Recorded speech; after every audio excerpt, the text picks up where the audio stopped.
Hey guys, welcome back to my channel. My name is Sierra Gardner, for those of you who are new here. I am so excited that I am back to making videos regularly. I'm very motivated. I'm coming up with some new ideas and stuff, so I can't wait to share them with you. Today's video is going to be a little bit different, but I am really excited about it because it's something that I'm passionate about and I am wanting to grow in a lot, and it is hospitality. I feel like, you know, the Bible talks a lot about hospitality and just making people feel welcome in your home, and it's a good way to just be a living example of Christ's love for others. So yeah, as always, I'm going to share a couple of verses and then we're going to get into some practical steps on ways to be hospitable when you're opening your home and just making it a little bit more welcoming and making it easier on yourself as well. So the verses I am going to be sharing are 1 Peter 4:9 and Romans 12:13. In 1 Peter 4:9, it's the later part of the verse, and it says, offer hospitality to one another without grumbling. And then Romans 12:13 says, share with the Lord's people who are in need, practice hospitality. So seems like hospitality is a command, opening your home and welcoming others into it. And that is something that I really want to grow in. And I know it can be a stressful thing, hosting people and letting people stay the night at your house, or just hosting a dinner or like a game night or whatever. At least for me, I want everyone to have a good time and feel comfortable and cozy and just welcomed. But I also want to be present with the people that are there. So here are just a couple of tips that I've either heard from other people that I'm trying to do, that I have done, or, you know, I have been to someone else's house and I've noticed that they have done this and I'm like, oh my gosh, this makes me feel really welcome and just loved. So yeah, let's get into the specifics. So the first one is, especially this is kind of more so for people if you're hosting someone to stay the night in your house, but having clean sheets. You know, something that I try to do that makes it a little bit easier is as soon as someone leaves your house who stayed the night, just go ahead and strip the bed and clean the sheets right after they leave. So that way it's already ready for your next guest, instead of having to kind of scramble and clean everything before your next guest arrives. Just makes it a little bit easier so you don't even have to think about it. And then also just having plenty of blankets and pillows, and yeah, just in case you keep your house a little bit cooler than they're used to, you have plenty of blankets so they can kind of bundle up and feel nice and warm. And then obviously lots of pillows, because some people sleep with one pillow, some people like me sleep with like 3 pillows. So just having those available in case they need them. And also, kind of side note with this is having a fan in your guest room or wherever the guests will be sleeping, having a little box fan, or especially if you don't have a ceiling fan, because I know some people either like the noise of like a box fan or like a small fan, or they like the airflow, or both. And so that's something that I really need whenever I sleep, and so I really appreciate it whenever I find that in a guest room of somewhere that I'm staying. And yeah, so just having that available for your guests if they need that to sleep as well, because I know, you know, sleeping in general somewhere that you're not used to can be kind of awkward and uncomfortable. So, you know, I want to do my best to make whoever's staying the night at our house feel right at home, just so they get a good night's sleep and all of that. So yeah, that's the first, with kind of a bonus one about the fan. The next way that I like to be hospitable is offering food or having food available. You can buy special snacks if you know like 1 or 2 things that the person likes. I've done this like 1 or 2 times. I don't do this often just because, you know, it's not, you have to go to the store and you have to think about it and spend extra money.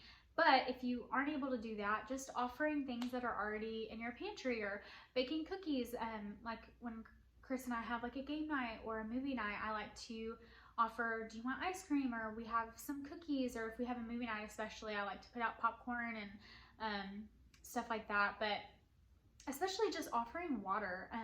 Chris and I don't keep a whole lot of different beverage options unless we're having like a specific like get together for, you know, like 4th of July, or like, you know, where a large group of people are coming, then we'll have obviously several beverage options. But especially in the summer in Texas, when someone comes in, the first thing I like to do is, do you want any water? Is the temperature okay? Do you want the fan on? Do you need a snack or anything? And yeah, especially if someone's staying the night, like, hey, look through the pantry, look through the fridge, whatever looks good to you, you're welcome to eat. You know, just opening your home and making them feel as welcome as possible, especially whenever, you know, it can be awkward if you're not used to staying in a new place and you don't want to be like, hey, I'm really hungry, can I have a snack? You know, like, just go ahead and offer. If you're hungry at any point, let me know, I can get you a snack. We have this, give them a couple options. And yeah, so that is the next tip. The one after that would be, I actually heard this on a podcast and I really loved it, and I try to do this anytime someone comes to stay the night with me and my husband, is having little mini toiletries in the guest bathroom. So like a mini shampoo, conditioner, body wash, mouthwash, toothpaste, in case they have forgotten anything. It's already right there. I like to kind of set it out on the counter in the guest bathroom. That way they don't have to ask, and they just know it's out there for them in case they have forgotten anything. And even getting like the little mini hotel things and putting those out there just makes it feel a little bit more like a hotel, a little bit nicer, just having those available to them if they need it. The next one that I don't do as often as I should, I've only done it like 1 or 2 times, but I want to do it more because I feel like it just adds such a special little touch, is leaving a handwritten note either on their bed or the bathroom.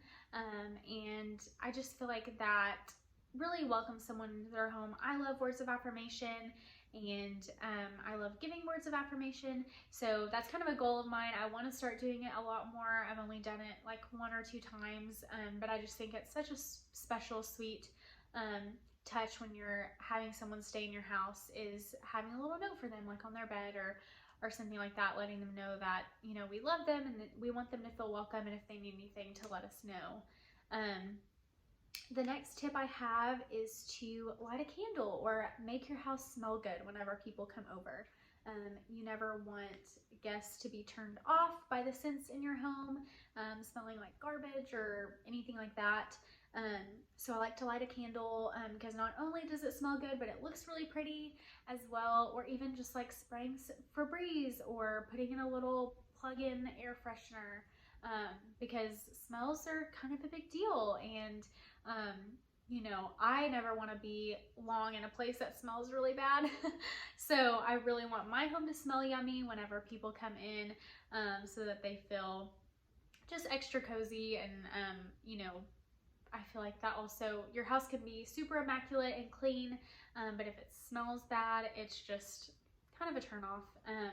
So yeah, I like to do that. Or even I like to drop some essential oils into the carpet, and then when I vacuum, those essential oils kind of come to the surface and you smell those as well. So if you want something a little bit more just I guess natural, you know, you can use that. Or if you don't have a candle, you don't have air freshener, you can spray some of your like body spray or perfume in the air and do something, you know, to make it smell yummy. And make sure you take out the trash, because trash can stink, and all of that, especially when you're walking by it. You don't want guests to be like, oof, gosh, that was rough.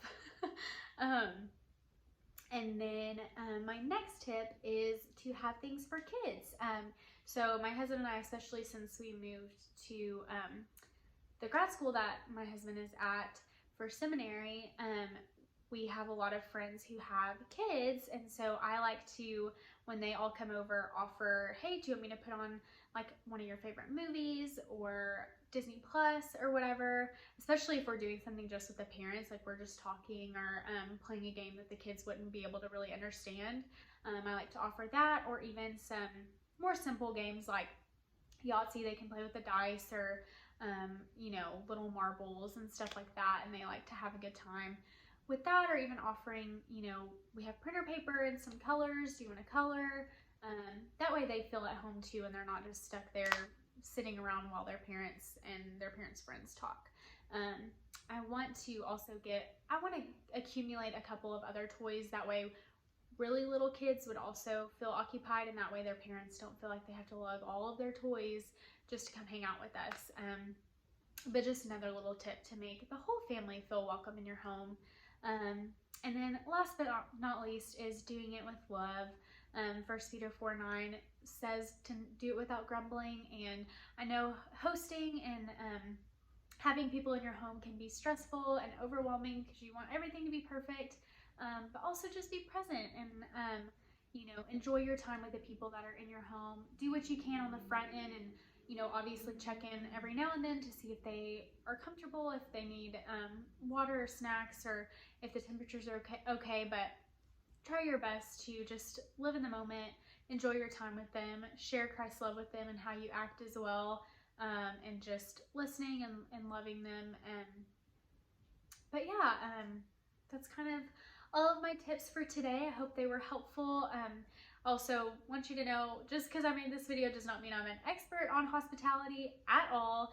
I am very new to this, but it's something I'm passionate about and I want to grow in, and just some tips I've picked up along the way that I want to implement into hosting others and all of that good stuff. So yeah, comment down below if there are certain things that you like to do when you have people over at your house that you feel like is a little bit different and unique, and making others feel welcome. And as always, if you have any prayer requests, definitely pop those in the comments down below as well. If you found this video helpful, please consider liking, subscribing, and sharing this video. But I am praying for each of you. I hope you have a wonderful week, and I'll see you guys next time. Bye.